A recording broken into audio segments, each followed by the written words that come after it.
tema del legalismo, los peligros del legalismo, y en el tema de hoy voy a hablar sobre el legalismo y la influencia en la adoración. Es el tema. El legalismo y su influencia en la adoración. Y quiero usar un texto base que se encuentra en Juan capítulo 4, desde los versículos 20 al 24. Ese va a ser nuestro texto áureo, nuestro texto principal de la enseñanza de hoy. Quiero pedirle que las preguntas las haga al final. Yo espero que tengamos suficiente tiempo para desarrollar el tema. Bien, Juan capítulo 4, versículos 20 al 24 dice: Nuestros padres adoraron en este monte, y vosotros decís que en Jerusalén es el lugar donde se debe adorar. Jesús le dijo: Mujer, créeme que la hora viene cuando ni en este monte ni en Jerusalén adoraréis al Padre. Vosotros adoráis lo que no sabéis. Nosotros adoramos lo que sabemos, porque la salvación viene de los judíos.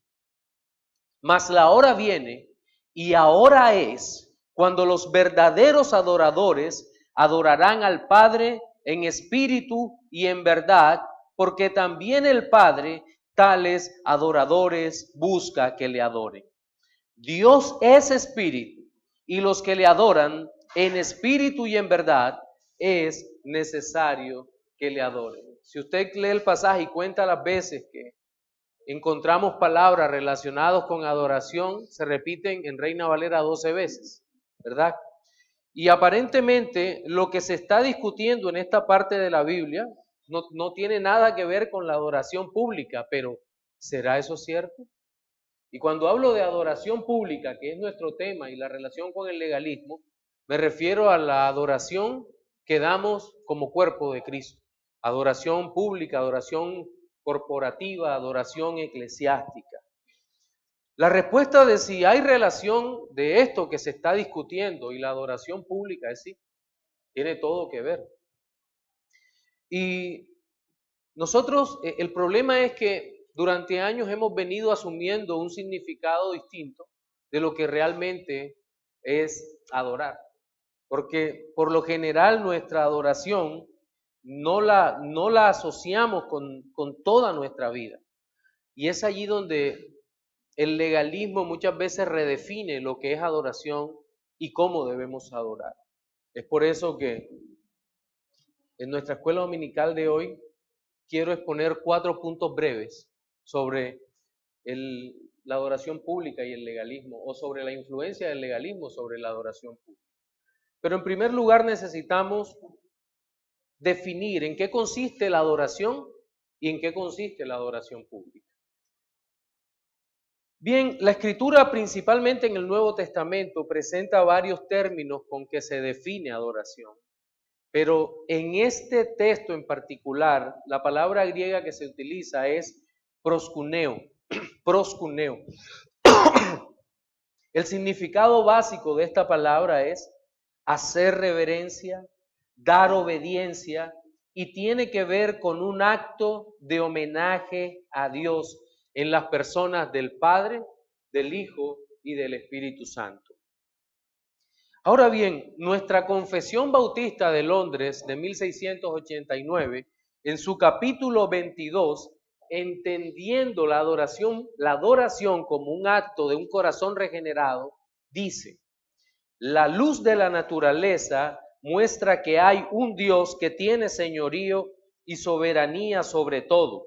Es justo, bueno y hace bien a todos, y que por tanto debe ser temido, amado, alabado, invocado, creído y servido con toda el alma, con todo el corazón, con todas las fuerzas.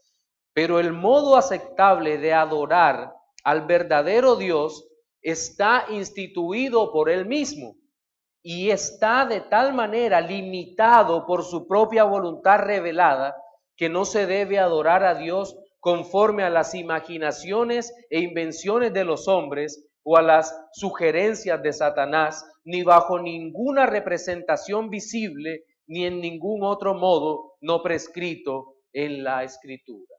Es pues la adoración toda la forma, escuche esto, de expresión espiritual de la vida piadosa del creyente, consagrada a Dios y dirigida por el Espíritu, para de esta manera dar gloria al Padre por la obra redentora realizada por nuestro Salvador Jesucristo, y naturalmente esto incluye la adoración pública.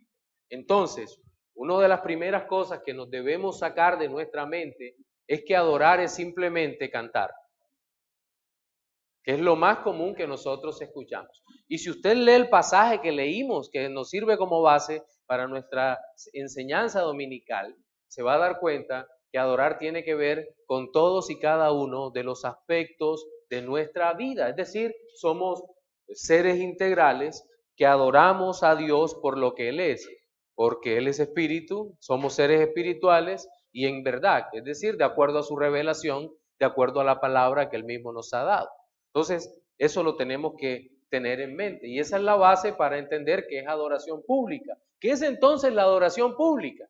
Pues bien, es aquella que realizamos en forma corporativa, entendiéndose la iglesia como el cuerpo de Cristo. Todos juntos a una vamos a adorar al Señor. Es decir, todos los eventos que se hacen en un servicio de adoración son parte de la adoración. Es lo que tenemos que tener claro. Lo hacemos en una iglesia local el día que el Señor lo ha determinado, es decir, el día de la resurrección, el domingo. Entonces adoramos al Señor en el día que Él ha apartado para Él, cuando la congregación se reúne para bendecir a una voz al Señor por todo lo que nos ha dado, por todo lo que hemos recibido de Él.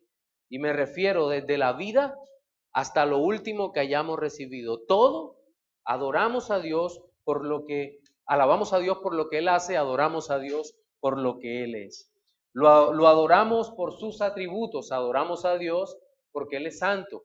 La Biblia dice, Él es santo, santo, santo. Lo adoramos porque es misericordioso, ha sido misericordioso con nosotros. Lo adoramos porque nos ha dado su gracia y por gracia nos ha salvado. Lo adoramos porque es bueno, lo adoramos porque es justo, lo adoramos porque es nuestro Dios. En fin, ahora bien, cuando pensamos en términos de canto, también recordemos que los cantos deben estar dirigidos a exaltar eso que es Dios. Eso es, el cántico congregacional es parte de la adoración, por lo tanto el cántico debe ser también un cántico correcto, ¿verdad? Pero sobre el tema de los cánticos y los himnos, ya nuestros maestros y pastores han estado hablando en este púlpito.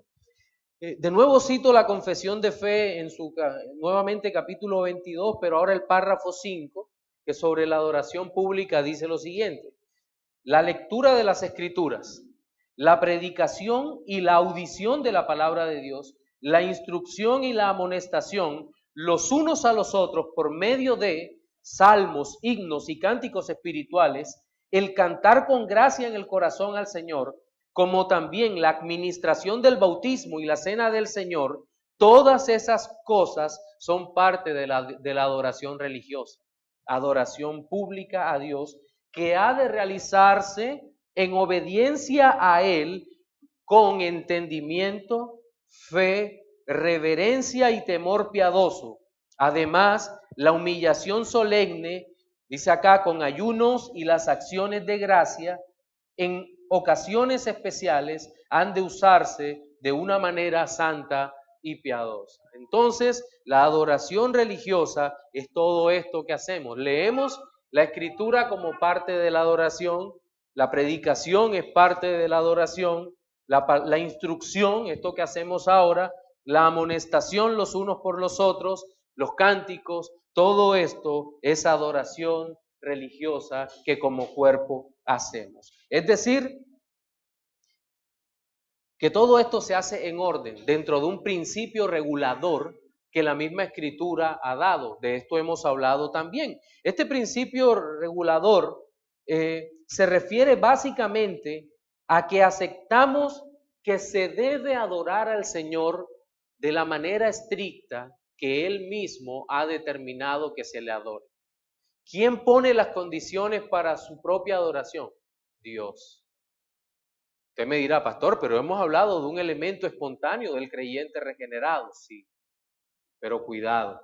Dios es el que delimita cómo podemos adorarle. ¿Cuáles son las condiciones para adorarle?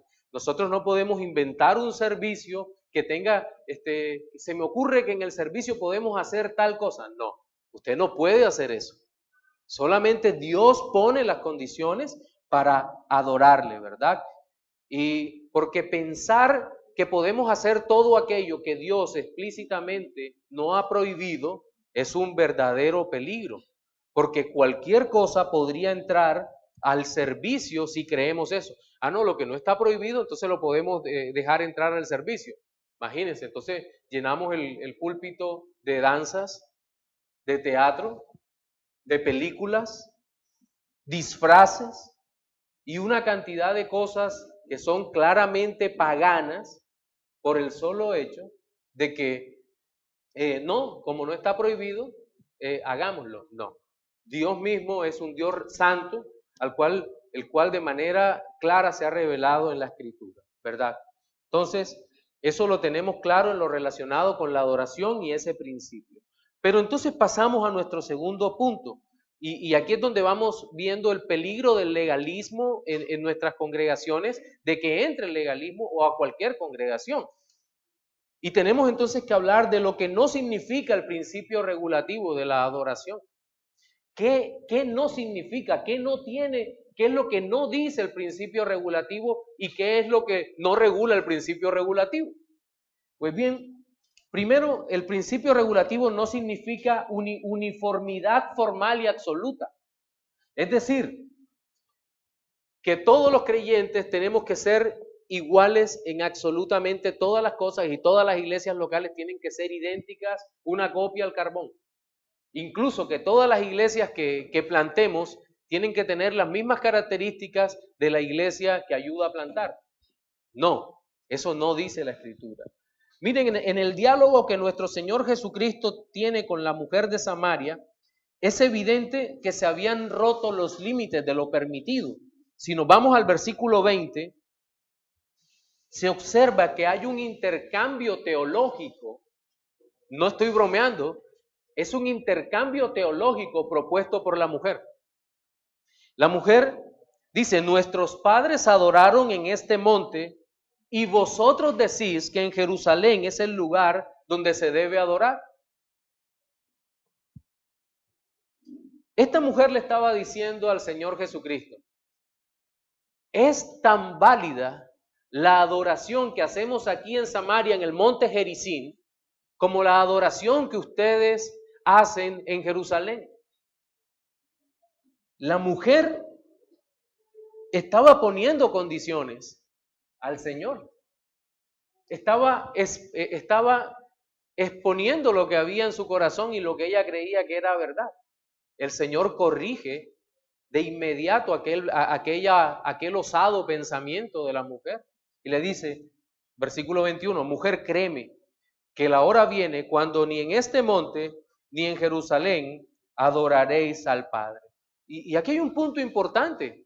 Dice, mira, la verdadera adoración, es como si el Señor les estuviera diciendo, la verdadera adoración no dependerá en el futuro del lugar, ni de sino de una correcta relación de Dios con el adorador. Es lo que está diciendo el versículo 21.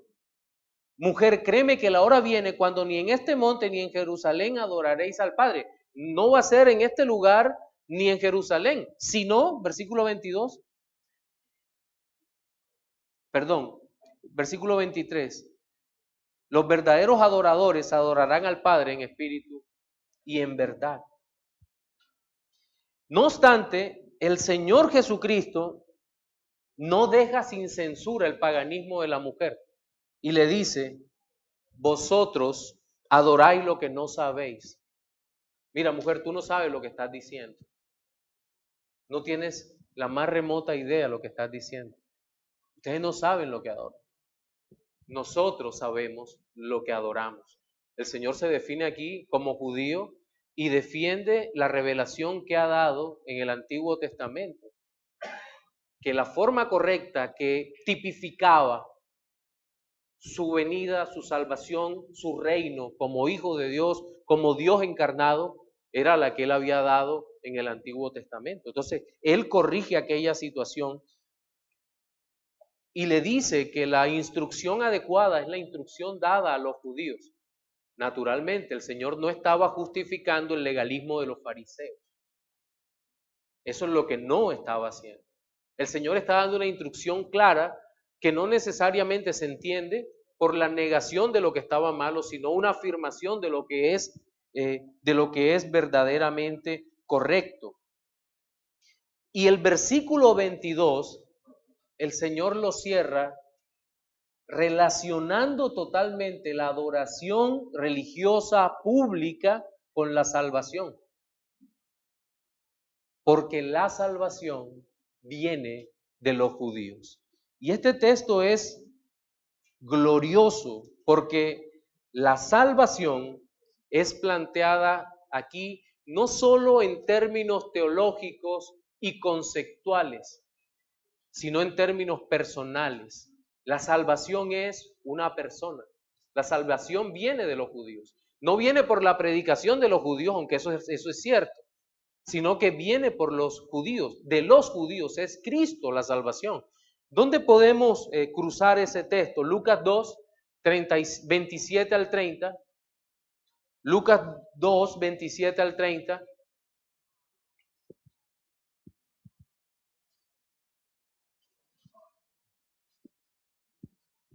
¿Lo tienen?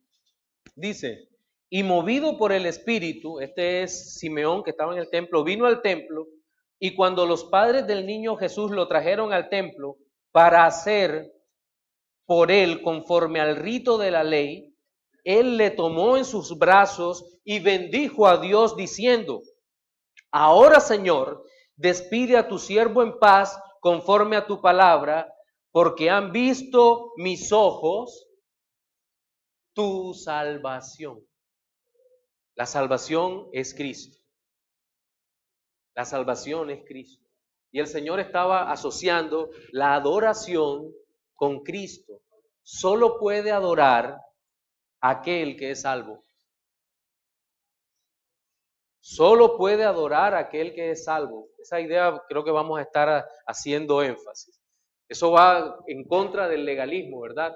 Adora para ser salvo, no. Solo puede adorar aquel que es salvo, que es regenerado, que es llamado por el Señor. Solo el regenerado se puede gozar en Cristo, el degenerado no. No puede, porque no hay manera que se goce en Dios, ¿verdad? Entonces, el principio que nos muestra la Escritura, que nos muestra nuestro Señor, que trasciende a lo territorial, pero también trasciende a lo ritual, porque había dos ritos que eran opuestos, ¿verdad? Que el rito samaritano del monte Gerizim y el rito de Jerusalén en el monte del templo. Estaban en conflicto, las dos cosmovisiones estaban en un completo choque. ¿Y cuál es el principio que trasciende? No era el de la uniformidad religiosa provisto por el legalismo de los fariseos, sino la unión espiritual dada por Cristo el Salvador en los creyentes. Piense en esto, nosotros podemos dar un conjunto de normas y decir, bajo estos parámetros, todas las iglesias pueden y tienen que adorar. No, los parámetros están en la Biblia, pero son principios. Pero si vamos más allá de esos principios, las iglesias van a entrar en un choque, las iglesias creyentes van a entrar en un choque porque hay cosas en las que no van a compartir. Pero está el de la unión espiritual. ¿Cómo estamos unidos nosotros? Estamos unidos por el Espíritu Santo. Nuestra unión no es directa. Es decir, yo lo he dicho varias veces, lo he mencionado. Ustedes no se aman entre ustedes porque sean guapos, bonitos y no me aman a mí por lo mismo. Nos amamos por la obra que Cristo ha hecho en nosotros. Nos amamos por el Espíritu de Dios, porque somos lavados por la sangre de Cristo y lo que vemos es la obra de Cristo por encima de nuestras propias imperfecciones y maldades, ¿verdad?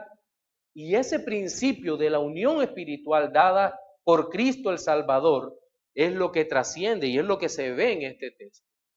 La hora viene cuando ni en este monte ni en Jerusalén adoraréis al Padre. Vosotros adoráis lo que no sabéis, nosotros adoramos lo que sabemos, porque la salvación viene de los judíos, mas la hora viene y ahora es cuando los verdaderos adoradores adorarán al Padre en espíritu y en verdad, porque también el Padre tales adoradores busca que le adoren. Entonces lo que estamos viendo aquí es esto. Miren, el legalista intentará establecer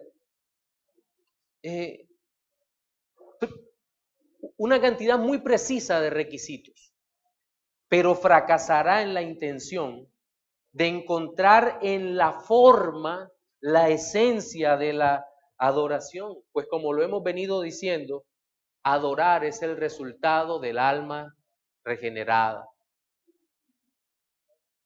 y no el camino hacia ella. Adoren aquí mientras son regenerados. Eso no pasa, eso no va a pasar. Adora aquí, no. ¿Qué es adorar? ¿Qué significa eso?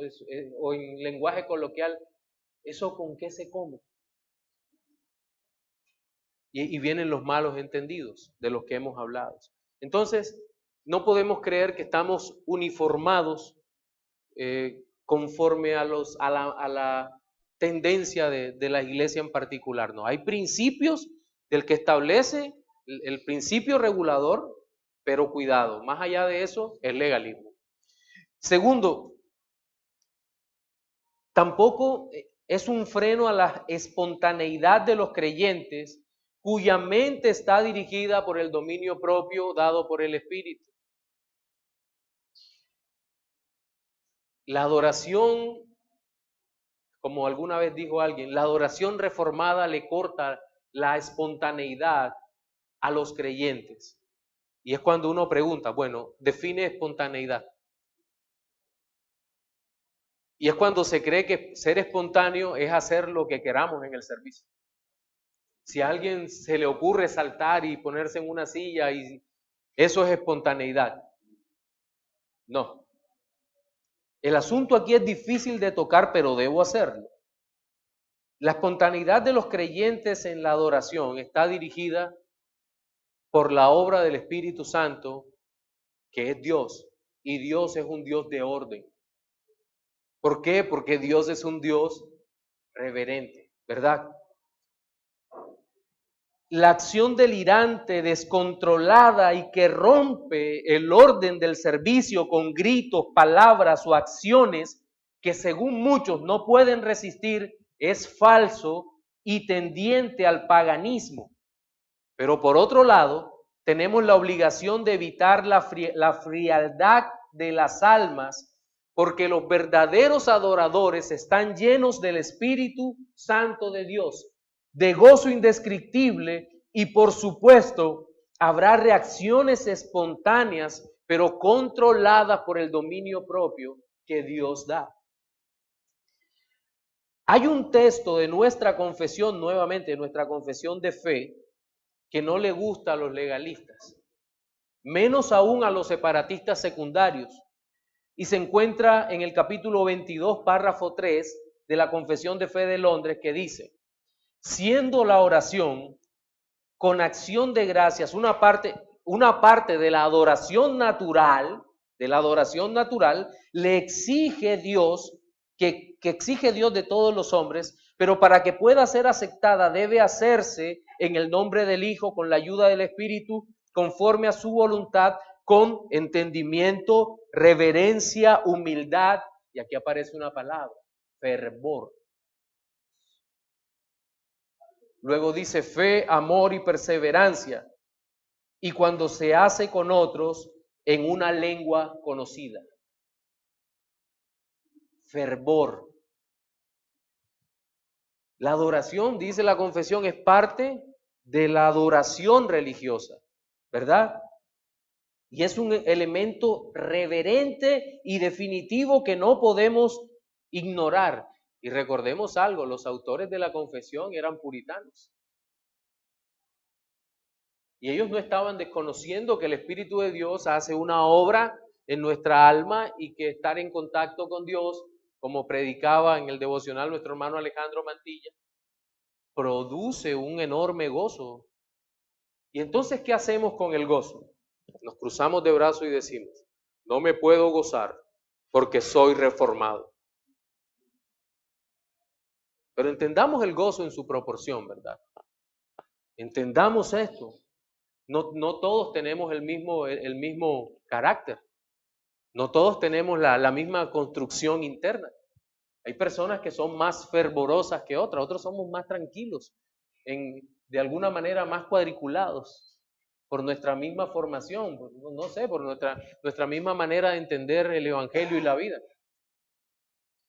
Pero el hecho es que la adoración, y aquí se toma desde la oración, debe tener ese elemento fervoroso que el Espíritu de Dios produce en el alma.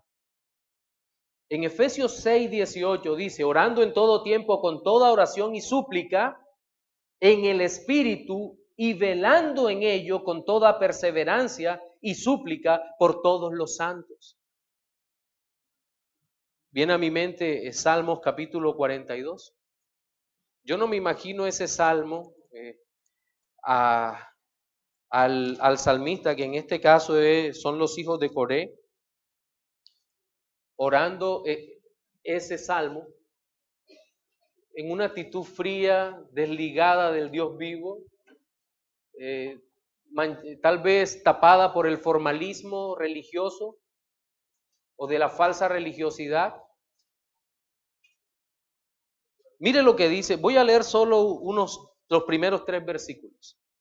Al músico principal, masquil de los hijos de Coré, como el siervo brama, yo no me imagino la lectura así, como el siervo brama por las corrientes de las aguas, así clama por ti, oh Dios, el alma mía.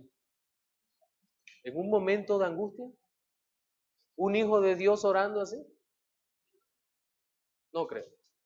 Seguramente este hombre que estaba pasando por la penalidad oraba, como el siervo brama por las corrientes de las aguas, así clama, oh Dios, el alma mía. Mi alma tiene sed de Dios, del Dios vivo. ¿Cuándo vendré y me presentaré delante de Dios? Fueron mis lágrimas mi pan de día y de noche, mientras me dicen todos los días, ¿dónde está tu Dios? Aquí hay una expresión emocional profunda, fervorosa. Y a veces cuando alguien levanta un poco más la voz en nuestros servicios son ordenados. Sí, no nos gusta que una mosca haga mucho ruido, es cierto. Pero hay ocasiones en donde una persona está en un servicio de oración afligida y levanta un poco la voz y queremos darle un codazo enseguida, sin entender el contexto de su vida, de lo que está ocurriendo. Cuidado. Seamos cuidadosos en eso. El legalista trata de legislar sobre esos asuntos, pero legislar como él cree que está bien. Uno de mis autores favoritos en estos temas de la piedad y la adoración es A.W. Tozer. Él escribió, Dios ha provisto su salvación para que seamos hijos de Dios fervorosos, individuos que amemos a Dios con todo nuestro corazón y lo adoremos en la belleza de su santidad. Leyendo Marcos 12:30, pensaba también en las palabras de nuestro mismo Señor Jesucristo sobre el tema del amor a Dios y del servicio a Dios. Amarás al Señor tu Dios con todo tu corazón. Es el músculo, el órgano que bombea sangre. No, es el centro, nuestro centro, ¿verdad? Todo lo que somos, a eso se refiere el corazón. Y con toda tu alma, y con toda tu mente, y con todas tus fuerzas. Este es el principal mandamiento. Por lo tanto, no podemos creer en una adoración uniformada por el legalismo en donde se sacrifica el corazón, el alma, en beneficio de la mente y abandonando las fuerzas. No. Y todo eso con el fin de complacer un formato que está más allá de nuestro glorioso principio regulador. No podemos hacer eso ni permitir eso. Hay otro aspecto que tiene que ver con la manera como se trata de frenar o lo que no significa el principio regulativo y que el legalismo trata de acabar en el servicio de adoración pública al Señor. Y es el freno de todos los instrumentos. O el freno de todos los, freno del uso de todos los instrumentos. Y esto es preocupante porque hay instrumentos que nosotros no aceptamos por razones bíblicas, ¿verdad? Y eso lo han expuesto los hermanos que han hablado de himnología. Es verdad, no los aceptamos, no hay posibilidad de que entren en nuestra adoración, porque dentro del principio bíblico no es adecuado. Un instrumento debe ser una ayuda para que los reyes y sacerdotes del nuevo pacto, que son ¿quiénes? Los creyentes, para que los reyes y sacerdotes del nuevo pacto puedan guiarse para adorar de manera ordenada, para cantar de manera ordenada en el servicio. Eso es una realidad. Y estamos convencidos que por razones del nuevo pacto en Jesucristo, como la adoración religiosa pública trascendió de los levitas hacia el pueblo, es el pueblo el que adora, es el pueblo. No pueden haber grupos al frente dirigiendo, cantando la adoración pública, el canto público para el Señor. No deben estar al frente, ¿cierto? Entonces, teniendo eso en mente, por razones del pacto, lo que no podemos hacer es pensar que todos los instrumentos son pecaminosos o que hay algo malo en ellos. Qué hermoso sería poder cantar con pianos, violines, guitarras y otras cuerdas, ¿verdad? Al Señor. Que, ¿cómo se escucharía? Maravilloso es el gran amor cantado, tocado por un grupo que tuviera todos esos instrumentos y toda la congregación cantando, ¿verdad? Sería maravilloso. Pero a veces se le atribuye algo malo a lo estéticamente hermoso, como predicaba nuestro hermano pastor Oduber, ¿verdad? A veces parece que diera rabia cuando algo sale muy, muy bonito o muy bello. Hay como cierta alergia a las cosas hermosas y eso no está bien. Yo recuerdo en el seminario alguna vez uno de nuestros profesores nos decía que se sorprendió porque llegó a la iglesia y donde lo invitaron y todo era feo. Todo era feo. Se quitaron lo sencillo del lugar por pensar que todo debía ser feo y él se sorprendió por eso. Incluso dice que lo que más lo sorprendió fue que al frente había un letrero que decía, prohibido reírse, santidad a Jehová. No estoy bromeando. ¿Hasta qué límite puede llegar el legalismo? Hasta ese punto, ¿verdad? Y con relación al cántico hay otro punto y es que muchas veces se prohíbe, el legalista prohíbe el arreglo y composición de nuevos himnos. No, una cosa es el ritmo, que obviamente vamos a rechazar aquello que no sea bíblico, pero podemos componer nuevos himnos si tenemos el talento, la capacidad, las habilidades para hacer nuevos himnos, pues hay que componerlos, ¿verdad? Pero hoy en día parece que se hubieran canonizado algunos himnarios. No se acepta otra cosa que no esté en el himnario tal. Sí, hay como 4 o 5 himnarios que parecen ser del nuevo canon, el nuevo canon reformado, de los himnos. No, mis hermanos, los reformadores y la generación posterior se caracterizaron por componer muchos himnos. ¿Alguno ha leído la vida de Isaac Watts? Un hombre que compuso himnos maravillosos. ¿Alguno se acuerda de Al Mundo Paz? Al mundo paz nació Jesús, nació ya nuestro Rey. Ese es un himno de Isaac Watts.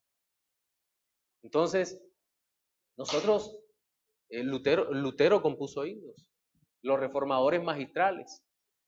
Entonces no podemos pensar de que se cerró el canon de los himnarios.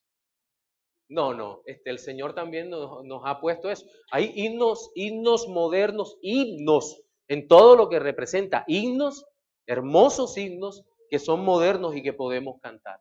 El legalista dirá no y pondrá un freno para que no se cante tal himno porque es anterior a tal año o como dijo alguna vez uno, no es del siglo XVI.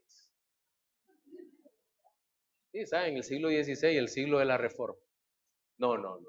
Miren mis hermanos, nuestro corazón se regocija en que somos reformados, pero más se regocija en que somos creyentes. Sí. Y una cosa debe ir con la otra, no deben separarse, ¿verdad? En tercer aspecto que quiero tocar es lo que se ha incluido como necesario para la adoración pública, pero no es. Por ejemplo, algunas declaraciones precisas sobre asuntos relacionados con las confesiones de fe. Uno de los grandes beneficios que tenemos los reformados son las confesiones de fe. Si los presbiterianos tienen la confesión de los Países Bajos, Westminster, Heidelberg, nosotros tenemos la confesión de Londres de 1689, los congregacionales Saboya, en fin, hay varias confesiones de fe y nosotros decimos, ¿por qué la tenemos? Obviamente, porque los que creemos una misma cosa, nos cubrimos bajo la misma confesión creyendo que es una representación fiel de lo que dice la Escritura, ¿verdad? Eso creemos. El problema está cuando algunos que han malinterpretado acuden antes a la confesión que a la Biblia, pero acuden para interpretar la confesión como ellos quieren, sobre todo en estos temas de adoración pública. Entonces tratan de incluir sus propias ideas sobre la confesión. No, vamos a estudiar la confesión y vamos a ver lo que realmente dice. Tenemos que tener cuidado con esas declaraciones. El otro aspecto es el estricto orden litúrgico que copian una iglesia de la otra. Y eso ocurre mucho cuando uno está empezando en la reforma, y eso me declaro culpable, ¿no?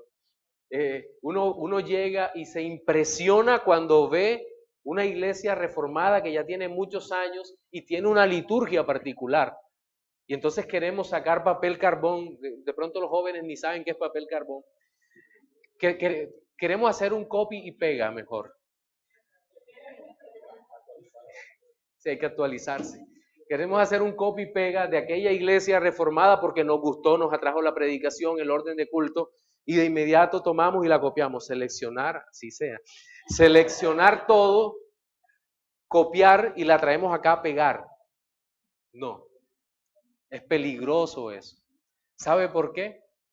Porque a pesar de que nosotros creemos en un principio regulador, Dios no hace todas las iglesias iguales.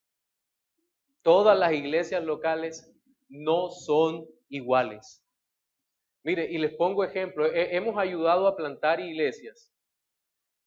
Y las iglesias que hemos ayudado a plantar no son iguales a las nuestras. No son iguales. Tienen características totalmente distintas, cantan diferente, en fin.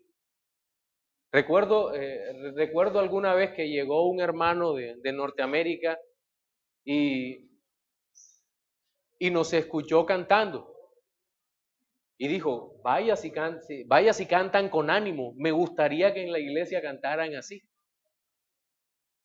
Porque él nos decía, es que en la iglesia cantan muy bajo, aquí levantan la voz. Y qué gozo cuando se escuchan los himnos así. Y de verdad, creo que es una de las características propias de nuestra iglesia, sobre todo en la zona del país en donde estamos. Los costeños somos más espontáneos en ese sentido. Nos gusta cantar bien. No te molestes, Efraín, es cierto. Efraín, al igual que yo, también nació en el interior del país, pero yo me arrepentí. No, mentira, soy gozoso de haber nacido en Bogotá, pero más gozoso de ser costeño. Pues bien, uno de los temas que necesitamos evitar es esa repetición estricta de los modelos que vemos. No es que en la iglesia no sé cuál pasa tal cosa, sí, pero esa es la iglesia ya. Veamos lo que Dios está haciendo en la nuestra, siempre y cuando seamos bíblicos en la adoración. Cantemos himnos y salmos, sí, seamos bíblicos. Otro ejemplo de ese orden litúrgico son el tema de las vestiduras, ¿verdad? De las vestiduras. Y me refiero que algunos ministros en iglesias reformadas utilizan, debido a su historia, algún tipo particular de vestiduras, que usan togas, que usan bufandas con el color del año litúrgico, por ejemplo, usan el clériman, en fin, porque eso los identifica dentro de su congregación, pero no necesariamente esa es la realidad para todas las congregaciones. Yo recuerdo hace algunos años me tocó presidir un matrimonio al lado de un hermano presbiteriano, de un pastor presbiteriano que es uno de mis mejores amigos. Y nosotros nos jugamos mucho y me dice, hey, mi hermano, por favor, pero me lo dijo en serio, clériman. Llega al lugar con clériman porque es realmente necesario la elegancia, que se distinga quiénes son los ministros y demás. Yo dije, espérate, eso no me suena mucho, déjame llamo a mi mentor un momentico y a otros hermanos más.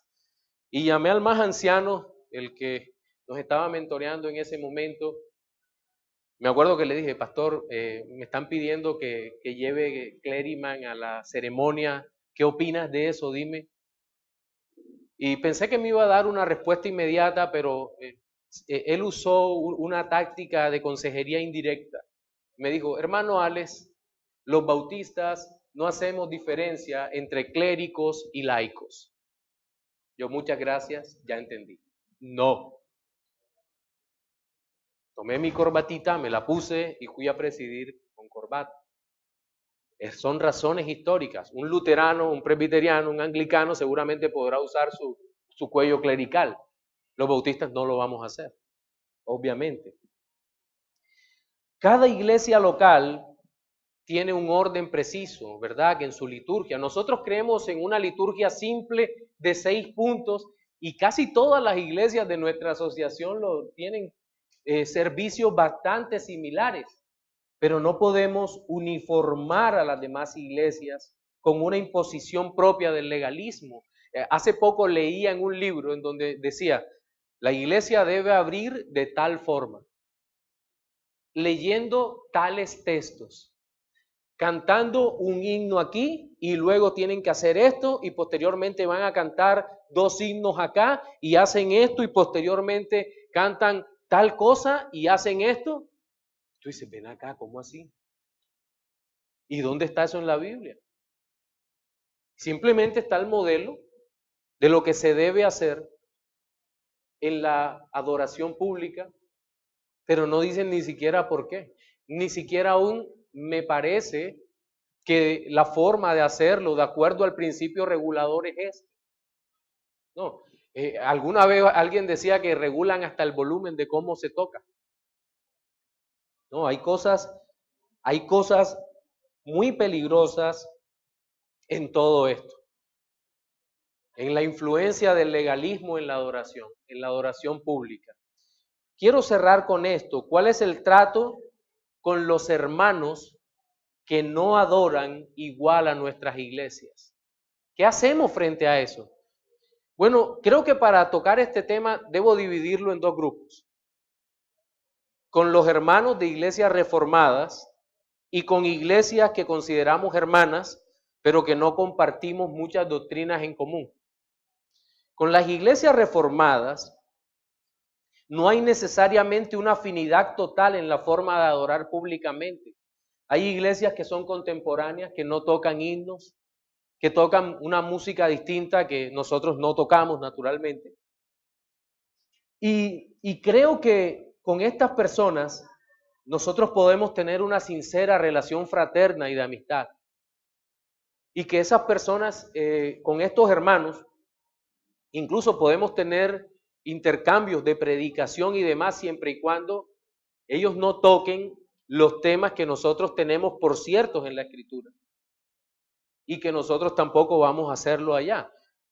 Y les aseguro algo, y se los digo ya como un hombre que pasa de 45 años, y es el poder sentarme con hermanos que tienen otros trasfondos dentro de la Reforma y poder hablar tranquilamente con ellos. Y decir, hombre, no comparto esto porque la Biblia dice, y ellos dicen, hombre, yo tampoco porque yo creo que la Escritura enseña con relación a esto. Y hemos podido almorzar juntos, yo he predicado en sus iglesias, me han invitado. Y son hombres que proclaman a Cristo en sus servicios, pero que tienen otra forma de entender, y debemos saber que nuestro pecado no nos permite entender todo lo que la Escritura dice en estos temas. Entonces, aquí lo que tenemos que ser es ser capaces de amarnos a pesar de esas diferencias. Ellos, al igual que nosotros, creen que Cristo es el Señor, el Salvador, que nos salva por su gracia, que somos justificados por la sola fe, y esperan que Cristo regrese por segunda vez. Entonces, en este punto no podemos descalificarlo. El legalista descalifica inmediatamente. Dice, no es mi hermano. Pero no es mi hermano, ¿por qué? Porque no hace lo que yo hago. Cuánta implacabilidad. No. El otro día hablaba con uno de estos separatistas secundarios y me dice, no, pero es que yo no tengo nada contra ellos. Mi separación es simplemente eclesiástica.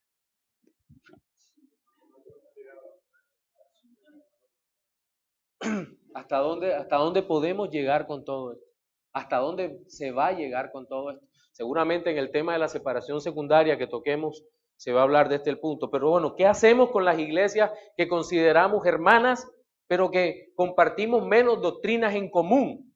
Bueno, este tema es mucho más delicado, ¿verdad? Y cuando hablamos con estos hermanos, muchos nos acusan de ecuménicos.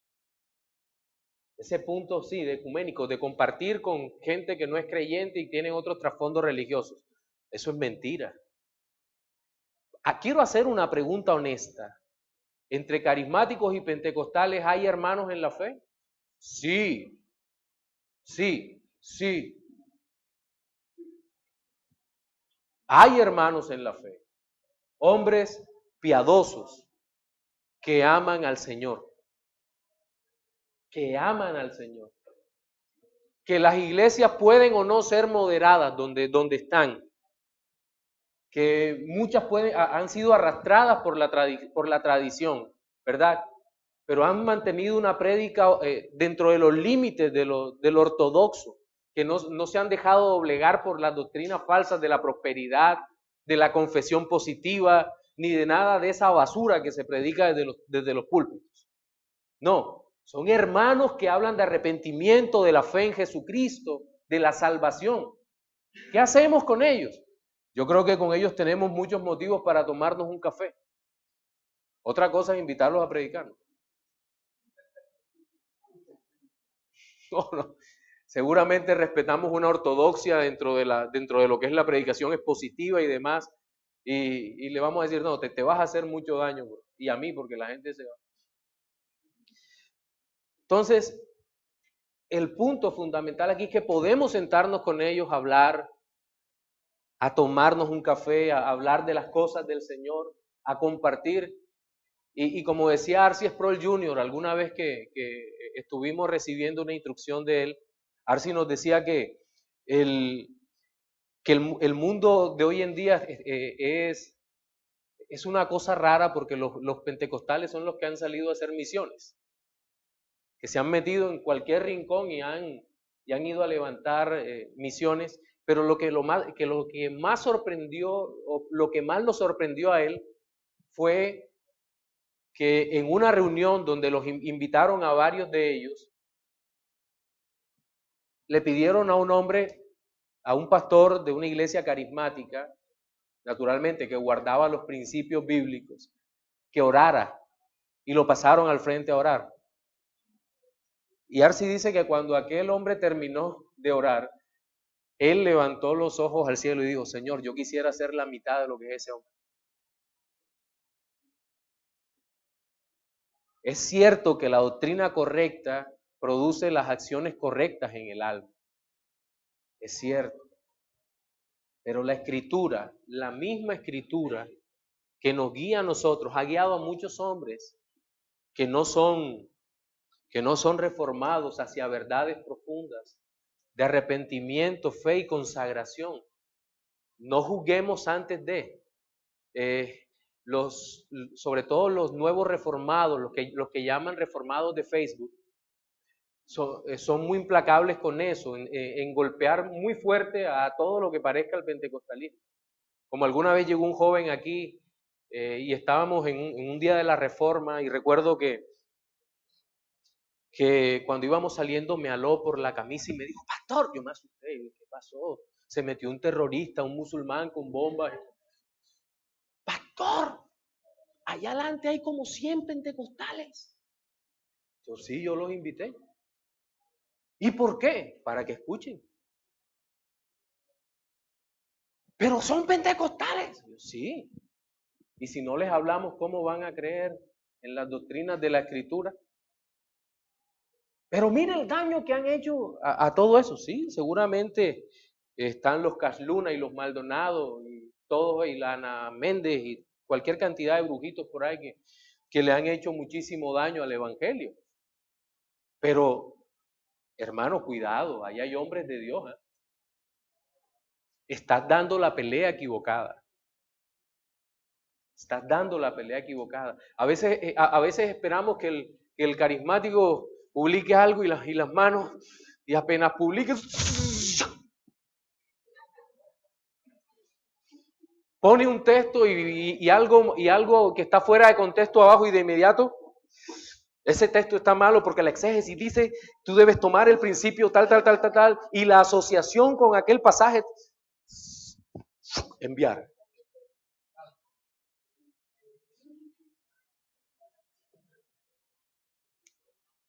Qué diferente es si lo llamamos por el interno, ¿verdad? Por inbox. Hermano, ¿te gustaría que habláramos de eso? ¿Te gustaría que nos vieran? ¿Que habláramos por teléfono?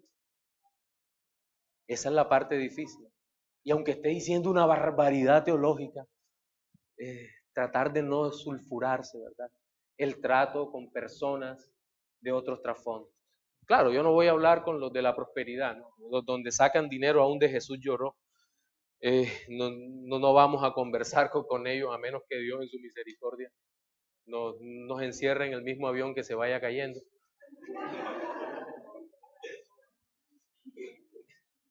Pero bueno, son cosas que vamos aprendiendo en el transcurso del tiempo, y el Señor nos ayude en todo esto. ¿Preguntas antes de orar?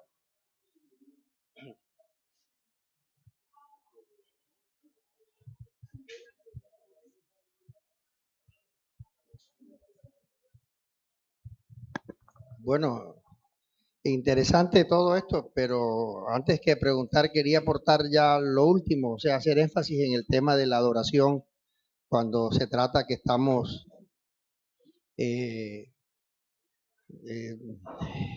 con himnos y con cánticos, y en ese punto el pentecostalismo, ya ni me sale, los pentecostales sí han hecho mucho daño porque han llevado la música del mundo a la iglesia de una forma muy, y eso se ha hablado, muy horrible. Entonces aquellas personas que en el mundo eran vallenateras se satisfacen de ver que todavía pueden seguir jalándole el vallenato y la carne todavía sigue saltando ahí en esa euforia absurda que de nada alaba a Dios. Porque es que cuando ya conocemos a Dios, nosotros difícilmente esas músicas champetas y todas esas cosas puede movernos Sí. el alma, el espíritu. Entonces, eso es interesante y hay que mirarlo bien. Sí, y de hecho ya los que han explicado eso lo han hablado aquí a fondo. Simplemente lo toco porque está dentro del tema. Sí, sí, ya amén, se ha hablado bastante. Amén. No sé si hay alguien más, Pastor Oduber.